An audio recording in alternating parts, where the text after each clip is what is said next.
कर्णेभिः शृणुयाम देवाः भद्रं पश्येमाक्षभिर्यजत्राः स्थिरैरङ्गैस्तुष्टुवांसस्तनूभिः व्यशेम देवहितं यदायुः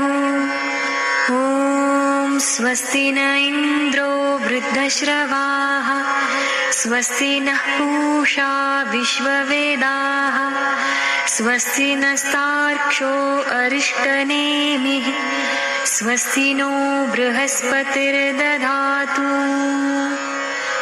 ॐ शान्ति शान्ति शान्तिः।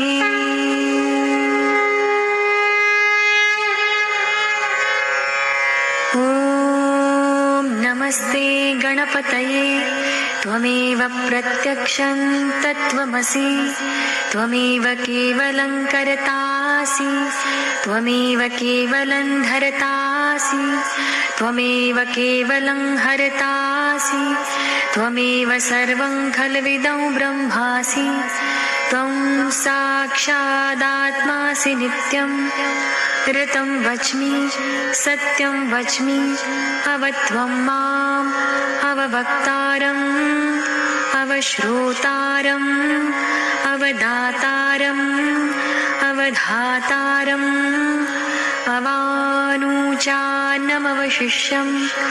अवपश्चात्तात् अवपुरस्तात् अवोत्तरात्तात्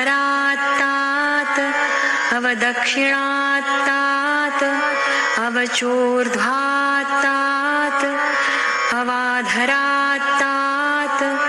सर्वतो मां पाहि पाहि समन्तात् त्वं वाङ्मयस्त्वं चिन्मयः त्वमानन्दमयस्त्वं ब्रह्ममयः त्वं सच्चिदानन्दाद्वितीयोऽसि त्वं प्रत्यक्षं ब्रह्मासि त्वं ज्ञानमयो विज्ञानमयोऽसि सर्वं जगदिदं त्वत्तो जायते सर्वं जगदिदं त्वत्तस्तिष्ठति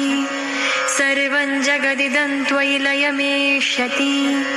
सर्वं जगदिदं त्वयि प्रत्येति त्वं भूमिरापो नलो निलो नभः त्वं चत्वारि वाक्पदानि त्वं गुणत्रयातीतः त्वं देहत्रयातीतः त्वं कालत्रयातीतः त्वं मूलाधारस्थितोऽसि नित्यं त्वं शक्तित्रयात्मकः त्वां योगिनो ध्यायन्ति नित्यं त्वं ब्रह्मास्त्वं विष्णुस्त्वं रुद्रस्त्वमिन्द्रस्त्वमग्निस्त्वं वायुस्त्वं सूर्यस्त्वं चन्द्रमास्त्वं ब्रह्मभूर्भुवस्वरूं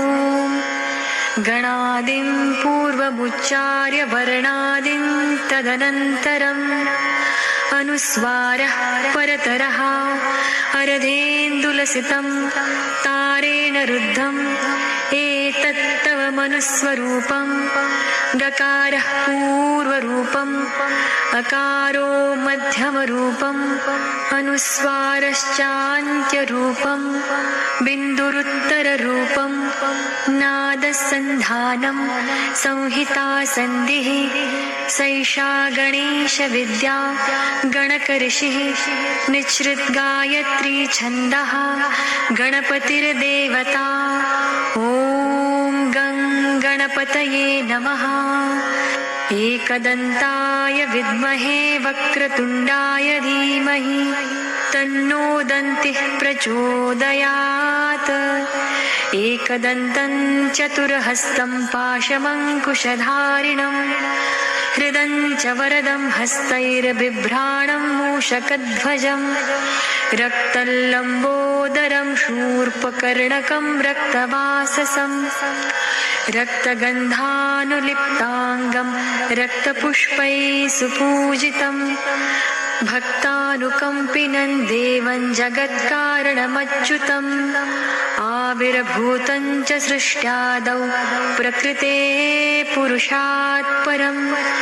एवं ध्यायति यो नित्यं स योगी योगिनां वरः। नमो व्रातपतये नमो गणपतये नमः प्रमथपतये। नमस्ते स्तुलम्बोदरायैकदन्ताय विघ्ननाशिने